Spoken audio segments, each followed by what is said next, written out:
رقبت کل ولی اللہ، میرا قدم ہر ولی کی گردن پر ہے۔ ہند میں خراسان کے پہاڑ میں سلطان الہند حضرت خواجہ اجمیر سیدنا معین الدین چشتی رضی اللہ تعالی عنہ اجمیری سنجری بیٹھے مراقبے میں ہیں، ریاضت مجاہدہ مراقبہ کر رہے ہیں۔ بغداد کی سرزمین پر حضور غوث پاک رضی اللہ تعالیٰ عنہ کی آواز بلند ہوتی، قدمی حاذہی علی رقبت کل ولی اللہ، میرا یہ قدم ہر ولی کی گردن پر ہے۔ کلمہ ہے ہر ولی، یہ نہیں کہا کہ میرا یہ قدم ہر مرید کی گردن پر ہے، یہ میرے سلسلے کے ہر ولی کی گردن پر ہے، نہیں، ہر ولی کی گردن پر۔ قدمی حاذہی علی رقبت کل ولی، اللہ کے ہر ولی کی گردن پہ میرا قدم ہے۔ تو ہر ولی مرید ہو گیا یا نہیں؟ ہر ولی غوث پاک کا مرید ہوا۔ اور خدا کی قسم جو غوث پاک کی ارادت میں نہ ہو وہ ولی ہو ہی نہیں سکتا۔ اور جو حضور غوث الاعظم کے زیر قدم ہونے کا انکار کر دے اور مرتبہ ولایت پر ہو، اگلے لمحے ولایت سلب ہو جائے گی۔ جو غوث پاک کی ارادت میں زیر قدم نہ ہو ولی نہیں ہو سکتا، اور ولی ہو اور زیر قدم ہونے کا انکار کر دے وہ ولی رہ نہیں سکتا، وہ ولی رہ نہیں سکتا۔ تو آپ نے فرمایا ہر ولی کی گردن پہ میرا قدم ہے۔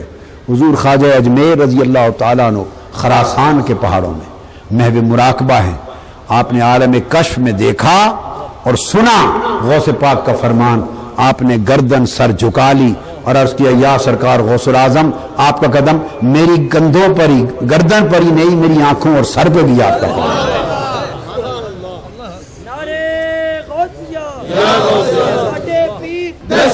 اور آگے صاحب قلائد الجواہر بیان کرتے ہیں، اور شیخ عبد القادر اربلی اور بڑے بڑے اور اکابر صاحب قلائد الجواہر بیان کرتے ہیں، فرماتے ہیں کہ جب یہ اعتراف کر لیا، آپ نے اقرار کر لیا،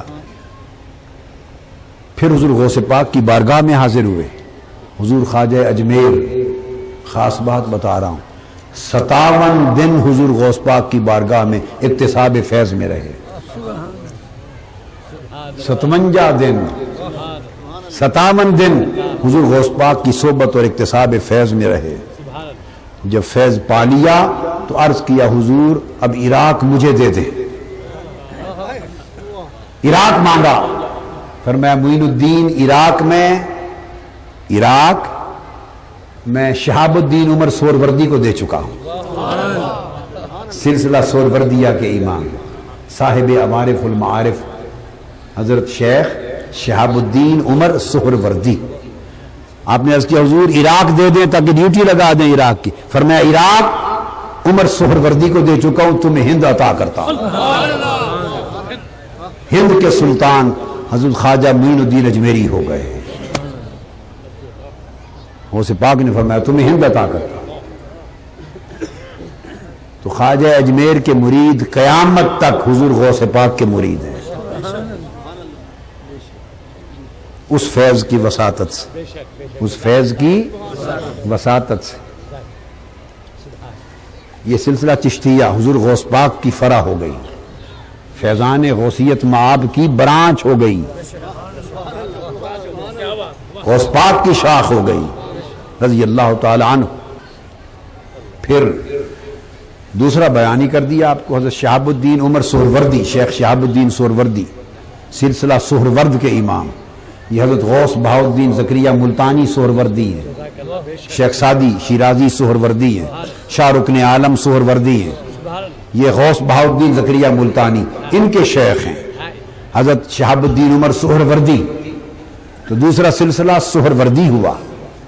وہ فرماتے ہیں خود حضرت شیخ شہاب الدین عمر سہروردی فرماتے ہیں کہ میں چھوٹا تھا، 14 سال میری عمر تھی، میں تمام معقول اور منقول کے تمام علوم میں نے پڑھ لیا، علم ظاہری میں جو کچھ تھا وہ میں نے پڑھ لیا، فارغ ہو گیا اور سینہ علم کے سمندر بن گیا۔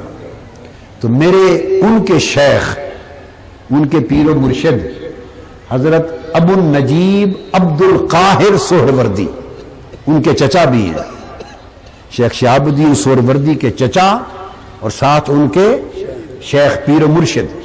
فرمایا وہ مجھے حضور غوث پاک میں لے گئے، حضور غوث پاک کی بارگاہ میں لے گئے۔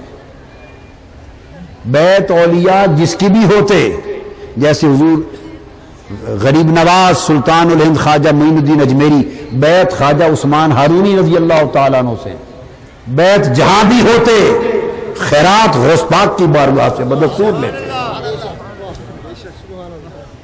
چونکہ یہ سب پیروں کے پیر ہیں، سب پیروں کے پیر ہیں، سب پیروں کے دستگیر ہیں۔ تو شیخ ان کے حضرت ابو النجیب سہروردی اور لے گئے آقا حضور غوث پاک کی بارگاہ، عرض کیا حضور بیٹا ہے مرید میرا، علوم سارے پڑھ لیے ہیں،